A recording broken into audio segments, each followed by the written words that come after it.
आज कोचिंग की पहली क्लासेस है। पहली क्लासेस बहुत महत्वपूर्ण होती है। पहली क्लास किसी बच्चे के लिए, किसी भी स्टूडेंट के लिए इतना महत्वपूर्ण होता है जितना कि जीने के लिए जल, इतना महत्वपूर्ण पहली क्लास होती है। और अंतिम क्लास, अभी आप न्यू बैच शुरू हो चुकी है यहाँ पर 1 अप्रैल आज से। तो टीचर आज आपको बहुत ढेर सारी चीज़ें बताया। तो आज सबसे पहले आप लोग कुछ बिंदुओं पर मैंने आपकी चर्चा की है। यहाँ पर ये बिंदु को आप पढ़ाई से बिल्कुल हट कर समझिएगा। एजुकेशन तो बहुत महत्वपूर्ण है ही, लेकिन एजुकेशन को बढ़ाने के लिए ये कुछ बिंदु हैं जो मैं आपको बताने जा रहा हूँ। इसको आप फॉलो अप करेंगे, आप सफलता निश्चित है और निश्चित मिलेगी। इन 4 सालों में आपके जीवन बदलने वाले हैं, लेकिन डिसिप्लिन में। मेहनत तो करनी है, लेकिन डिसिप्लिन में रहकर। तो सबसे जो पहले जो महत्वपूर्ण चीज़ें हैं यहाँ पर, जो स्पोकन इंग्लिश है, आपको रोजाना 10 मिनट स्पोकन इंग्लिश पढ़नी है, सीखनी है। डेली रूटीन में जो भी इंग्लिश भाषा का प्रयोग होता है उसको हम सीखेंगे और घर में, कोचिंग में बोलने का एक दूसरे से प्रयास करेंगे। गलत बात बिल्कुल नहीं बोलना है। कैंपस में एंट्री करने के बाद, क्योंकि कैंपस मंदिर होता है और मंदिर में कोई भी ऊट पटांग खराब बातें भगवान को पसंद नहीं होती है। इसलिए यहाँ पर जो भी है सब आपस में एक दूसरे का सहयोग करें और जब खाली रहें तो इंग्लिश बोलने की आप प्रैक्टिस करिए। कुछ भी बोलो, नहीं आता तो भी कुछ भी बोलो, जो भी आपको आता है, यस नो कुछ भी आता हो, इससे आदत पड़ जाएगी। आपने खूब इंग्लिश सीख लिया, ग्रामर सीख लिया, खूब अच्छी भाषा आपको है, लेकिन आप बोल नहीं पा रहे हो। इसका कारण है आपने प्रैक्टिस नहीं की है। प्रैक्टिस करो, उसको डेली रूटीन में लाओ। तो ये काम रोज़ 10 मिनट करना है और मैं आपको वीडियो भेजूंगा। उस वीडियो को आप रोज़ 10 मिनट देखें। ये पहला काम आपका है। इन 4 साल तक रोज करना है। बट नहीं, मतलब ये कोई कारण नहीं है कि सर मैं आप शादी में चला गया, यहाँ चला गया, कुछ नहीं। आप दूसरे काम करें, लेकिन जो टीचर ने कहा है उसको भी आप करें। उसको करके आप दूसरा काम करें। इसे बोलते हैं डिसिप्लिन। डिसिप्लिन नहीं है तो आगे नहीं बढ़ पाओगे, याद रखिएगा। तो ये पहला ये आपका काम है। 4 साल तक जब तक यहाँ पर हो, रोज़ 10 मिनट डेली स्पोकन इंग्लिश सुनना है और उसको घर में भी अप्लाई करना है। हाँ, हो सकता है कि लोग पहले हंसेंगे, मे भी हो सकता है कि देखो इंग्लिश बोलने लगा, ये है वो। कुछ नहीं, घबराना नहीं, क्योंकि लोगों का काम ही है कहना। लोग तो कुछ तो कहेंगे ही कहेंगे। करोगे तो भी कहेंगे, नहीं करोगे तो भी कहेंगे। वो कहेंगे। कहने से डरना नहीं है कि मुझे वो कह रहा है, वो कह रहा है। जिस दिन आप सफलता पालोगे, IAS बन जाओगे, IPS बन जाओगे, SDM बन जाओगे, तब यही कहने वाले आपको कहेंगे, यार ये तो मेरा दोस्त था, मेरा दोस्त है, मेरे गांव का है ये। सारे रिलेशन आने लगेंगे। तो डरना नहीं। दूसरा सबसे महत्वपूर्ण और चीज़ है, 10 मिनट हमको ध्यान में बैठना है। मैं अभी आपको ध्यान के बारे में बताऊंगा। ध्यान महत्वपूर्ण कितनी है। ध्यान बहुत महत्वपूर्ण चीज़ है। ध्यान में बैठने से क्या आती है? एकाग्रता आती है। स्टूडेंट के लिए बिल्कुल अमृत सा होता है ध्यान में बैठना, फलती मार कर। अभी मैं बताऊंगा, मैं खुद करके दिखाऊंगा अभी आपको ध्यान कैसे किया जाता है। ध्यान करने से आपको जो चीज़ें होंगी वो याद होने लगेंगी, पढ़ाई में मन लगने लगेगा, जो भी चीज़ करोगे उसी का ध्यान रहेगा, वो अच्छे से कर लोगे।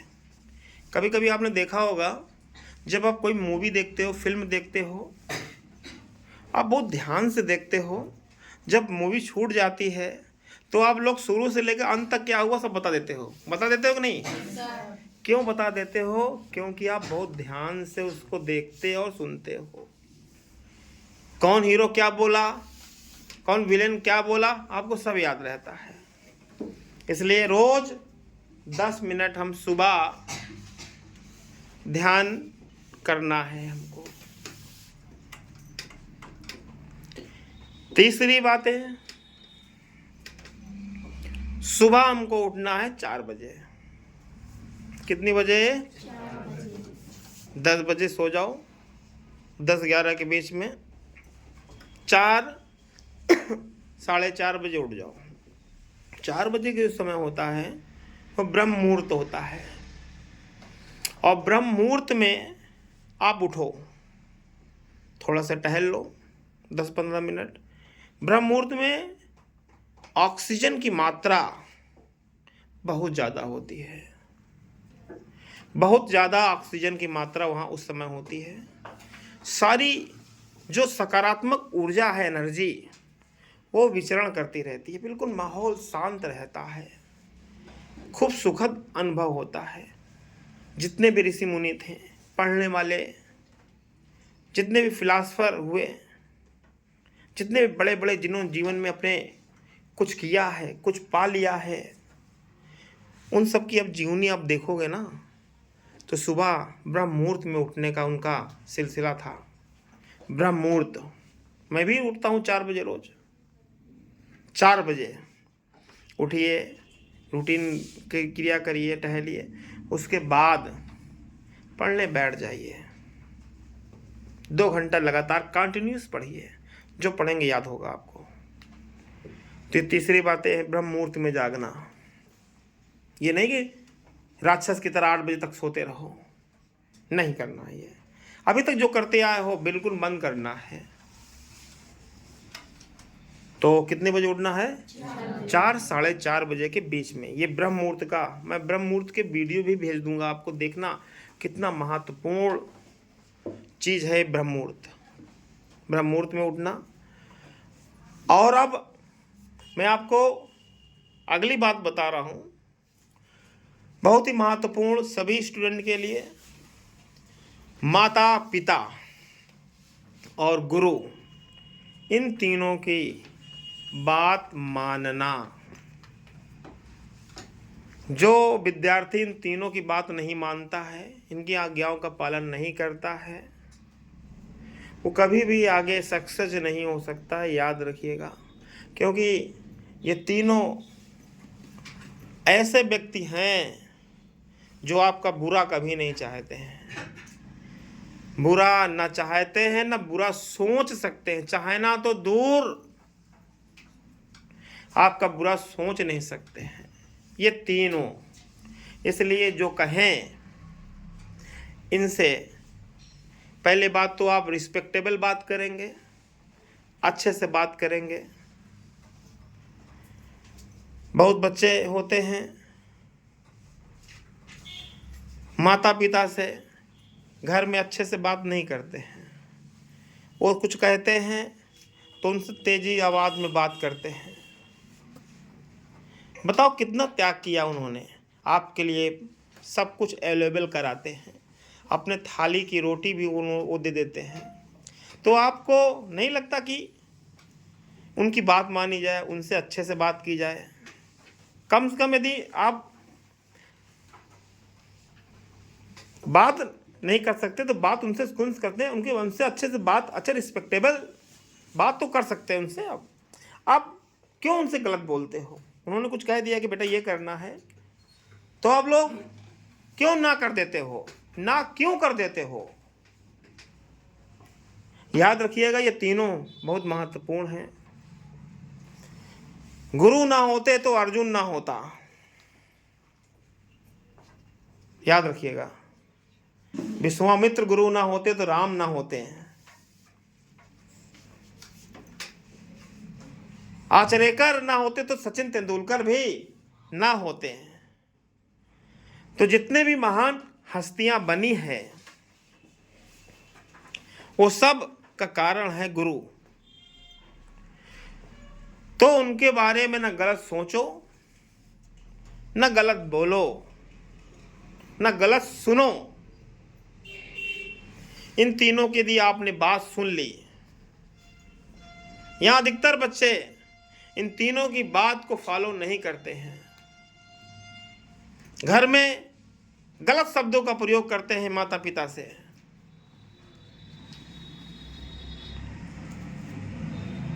याद रखिएगा, चाहे जितनी भी आपकी बुद्धि हो, बुद्धि काम नहीं करेगी जब आपको जरूरत होगी तो। इसलिए सारा काम छोड़कर, सब कुछ छोड़कर इनकी बातों का पहले आप पालन करिए, आदेशों का पालन करिए, तब एक आप अच्छे विद्यार्थी कहलाएंगे। अच्छे विद्यार्थी पर एक टिप्पणी लिखने की भी आती है, निबंध आता है, मैं हिंदी पढ़ाऊंगा आपको। अच्छे विद्यार्थी की पहचान क्या है, अच्छा विद्यार्थी कैसे बनते हैं। तो जब इनकी आप तीनों की बात मानोगे अच्छे से, तो 50% एजुकेशन, 50% एजुकेशन आपको अपने आप ही आ जाएगी। 50% एजुकेशन अपने आप ही आ जाएगी, इसमें कोई दो राय नहीं है। अब जो 50% एजुकेशन और बची है वो आपकी मेहनत से आ जाएंगे, इनके आशीर्वाद से आ जाएंगे। बिना इनके आशीर्वाद से आप कुछ नहीं कर सकते हो। माता पिता का सुबह सुबह पैर छुओ, स्कूल आओ तो टीचर हैं उनका पैर छुओ, उनका आशीर्वाद लो।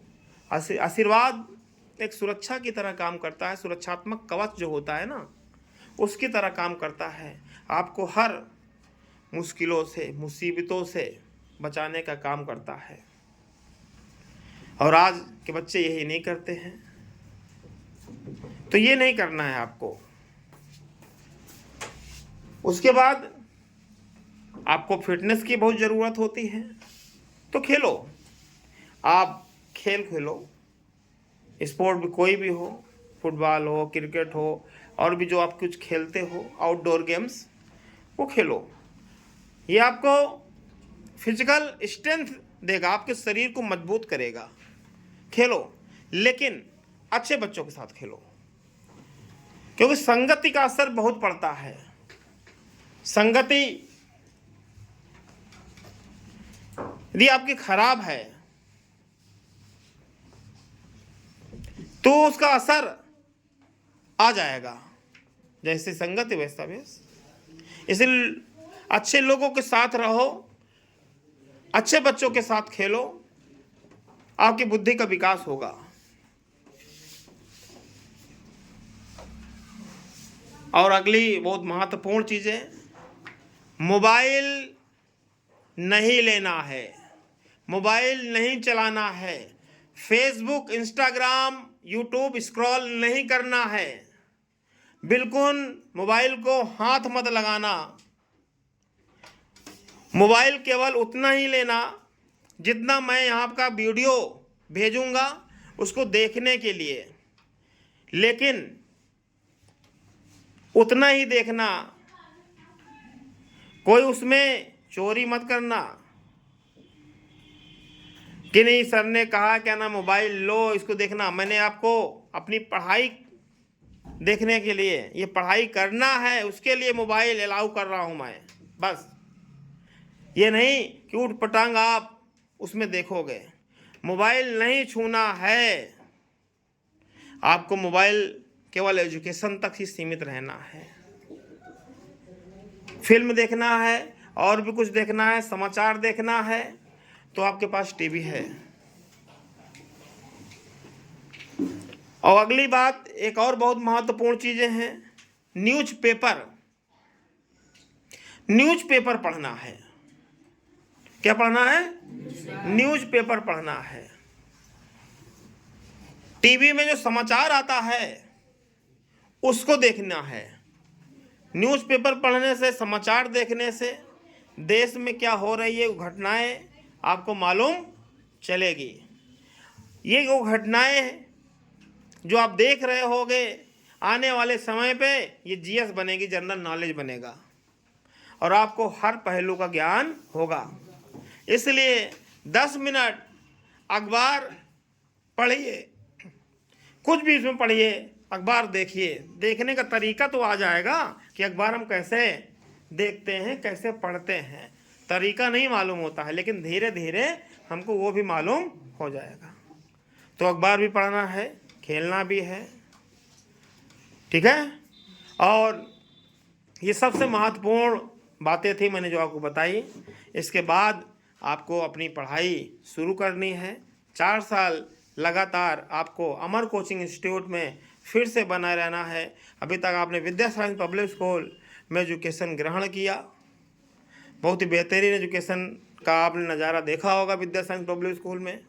अब उसी के क्रम में अमर कोचिंग इंस्टीट्यूट में आप अपने एजुकेशन को देखेंगे कि कैसे इन 4 सालों में आप कहाँ से कहाँ तक पहुँच गए हैं। लेकिन जब रेगुलर रहेंगे आप, क्लासेस एब्सेंट नहीं करना। एब्सेंट बिल्कुल मत करना बेटा, बिल्कुल मत करना, क्योंकि छुट्टी आपको महीने में 3, 4, 5 तो मिल ही जाएगी, निश्चित है। 5, 6 तो निश्चित है मिल जाएंगी। उसके बावजूद भी एब्सेंट करते हो तो ये आपके लिए खतरनाक है। एब्सेंट बिल्कुल मत करना, ठीक है। आना, बिल्कुल रोजाना आना है। तो मोबाइल के लिए आप पहले प्रण करो। चलो शुरू करो, मैं बोलता हूँ। मैं शपथ लेता हूँ कि मोबाइल का प्रयोग हम केवल पढ़ने के लिए ही करेंगे। फेसबुक, इंस्टाग्राम, यूट्यूब फालतू नहीं देखेंगे, स्क्रॉल नहीं करेंगे, ऊट पटांग चीज़ें नहीं देखेंगे।